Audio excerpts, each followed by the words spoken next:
Planes Control allows you to take the role of an air traffic controller, being tasked with avoiding plane collisions as you send them to their respective landing spots is welcomed if you are not one to have prolonged game sessions. The highlight of this game is found in its simplicity, however, its progression model is one of its biggest setbacks. Planes Control does a good job at letting the player feel like they have complete control over the planes that they are guiding. This is a necessity in games like this because one wrong direction could end your run. I'm also very thankful that for the ads that I did experience, they were very short compared to other games that I have played. There is quite a bit of variety in settings to choose from, including ones where you have to stay away from tornadoes as they send your planes off course, mountains that you have to navigate around, and simultaneously being tasked with putting out wildfires before they expanded.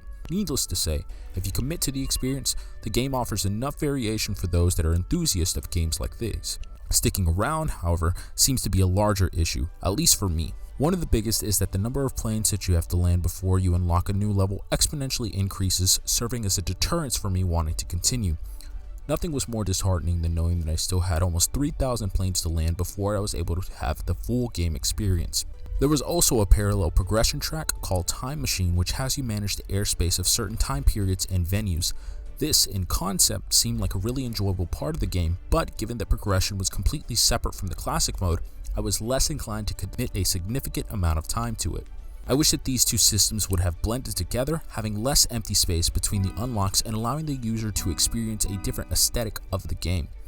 Given that there were 3 difficulties and no multiplier for playing on harder levels, there was never a reason to venture to hard or extreme difficulty once I realized this. Lastly, I do wish that there was an additional level of feedback similar to those that we hear and see when 2 planes are nearing collision on certain missions, such as those that have environmental hazards. While this review has been focused a lot on the faults of the game, that is because I see a significant amount of potential, particularly one that you can play as you go on a walk or just as a means to relax, as that's how I enjoyed most of my playtime. That being said, as it stands right now, there are some significant flaws which hold it back from being a much more enjoyable experience. For a list of the current rankings of games that I've played, please take a look at the description below. To not miss any future mobile game reviews, be sure to subscribe to Gaming in the Moment.